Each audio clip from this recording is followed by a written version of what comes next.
Salut et bienvenue sur ce nouveau podcast des mobilités.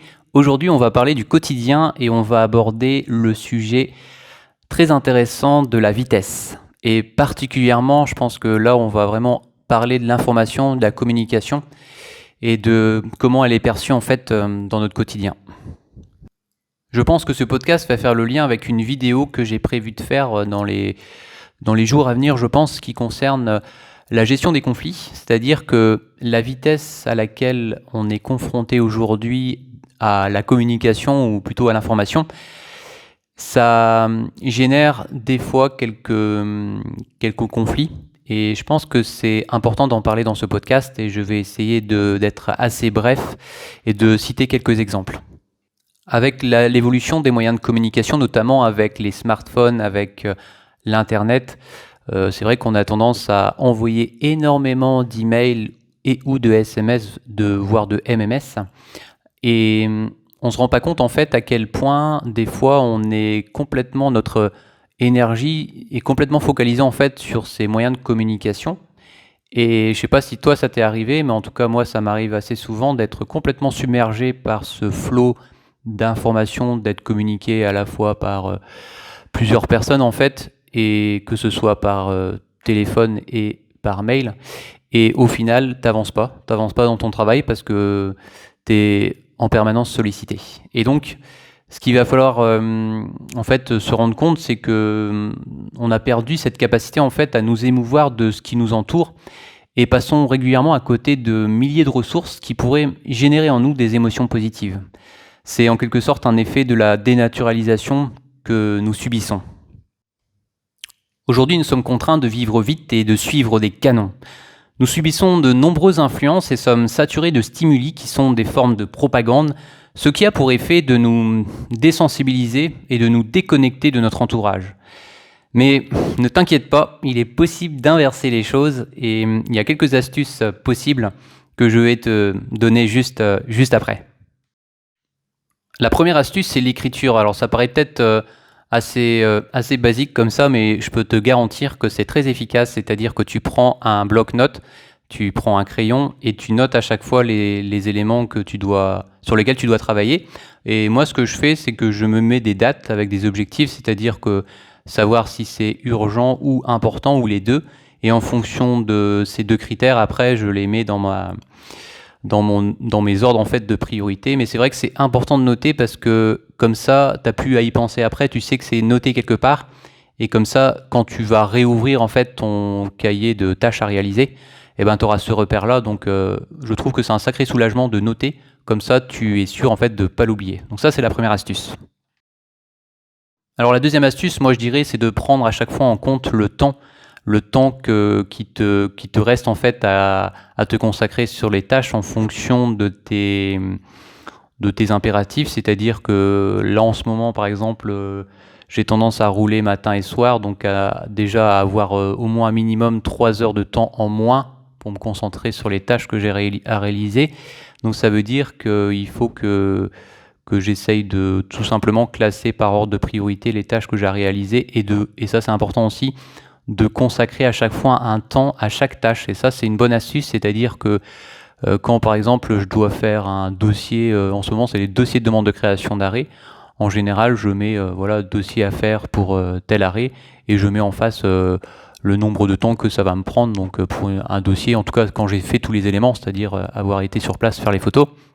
Voilà, je mets en face 1 heure, je sais que ça va me prendre 1 heure. Et c'est important de déterminer un temps, parce que si tu ne le fais pas, en fait, après, tu as plus de difficultés à respecter en quelque sorte ton planning de travail. Ce qu'il va falloir prendre en compte aussi, c'est les imprévus. Enfin, ce sont les imprévus, c'est au pluriel, parce que les imprévus, il y en a en général assez souvent dans le transport. Donc ce que je te conseille aussi quand tu détermines ton temps, c'est vraiment de le prévoir dès le départ, de prévoir une marge en fait d'imprévus que tu vas avoir dans ta journée.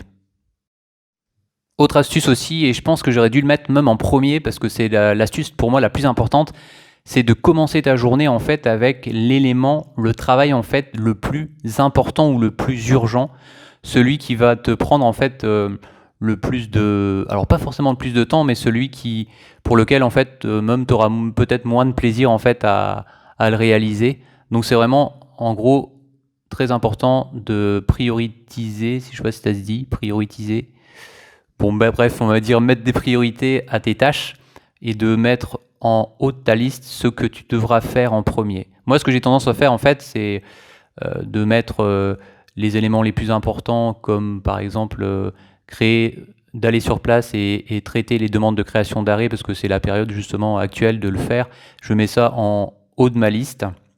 Et après, par exemple, des choses moins importantes, comme là, je suis en train de réaliser un podcast, je le fais soit après la fin de ma journée ou à l'heure de midi, comme c'est le cas en ce moment. Donc voilà, après, je pense que c'est une belle astuce, c'est vraiment de mettre en priorité, de commencer sa journée par les choses les plus importantes. Dernier point de ce podcast, c'est garder une place pour l'essentiel. Alors à quoi ça correspond? C'est tout simplement, en tout cas pour moi, après ça dépend de chaque personne, je dirais en 1, la santé, et en 2, la vie familiale. C'est-à-dire que en ce moment, par exemple, on est en saison, donc c'est un bon exemple, et on est souvent contacté, que ce soit par téléphone et qu'on reçoit des mails aussi d'ailleurs, qui est pas forcément, qui ne nécessite pas en tout cas une réponse immédiate. Et je pense que c'est important à un moment donné de justement savoir couper, savoir arrêter, parce que quand tu veux en fait avancer dans ta vie professionnelle, si tu es submergé en permanence par de l'information, par SMS, par MMS, par des appels téléphoniques et par mail par exemple, et ben c'est vrai que tu risques d'être tout simplement écœuré par le transport. Donc ce que je te conseille, c'est tout simplement à un moment donné de savoir tout simplement mettre de côté la vie professionnelle. On arrive à la fin de ce podcast, mais par contre, ce que je disais, c'est que j'aimerais faire, et c'est ce que je vais faire d'ailleurs, parce qu'il ne suffit pas d'aimer, il faut vraiment le faire, d'avoir une conclusion dans chaque podcast et d'avoir un sorte de résumé. Donc, je vais faire ici tout de suite le résumé. C'est que les 4 conseils importants pour moi, donc qu'on va mettre en premier, commencer avec le travail le plus important de sa journée. Ensuite, en deuxième, très important aussi, c'est de d'écrire en fait tes objectifs de la journée. Et si possible, donc ça c'est la 3e astuce, de prévoir un temps sur chaque tâche que tu as réalisée. Et surtout, et ça c'est aussi une chose essentielle, c'est de prévoir un petit peu de temps pour des imprévus, parce que dans le transport, il y a énormément d'imprévus. Donc ça c'est important aussi de le prendre en compte.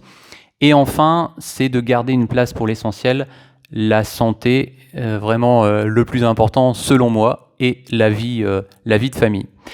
Et voilà, je pense que j'ai fait à peu près le tour. Alors, il y aura peut-être d'autres idées qui vont arriver au fur et à mesure de mes réflexions, ou même en fonction des commentaires des fois que je reçois, que ce soit sur la chaîne YouTube, ou aussi des fois à l'extérieur quand j'ai l'occasion de discuter avec des conductrices et conducteurs. En tout cas, si tu as d'autres idées, surtout, c'est important, mets-le en commentaire. Et puis, comme d'habitude, en tout cas, je te souhaite une bonne route, un bon voyage et une bonne réussite dans tes projets. Allez, ciao!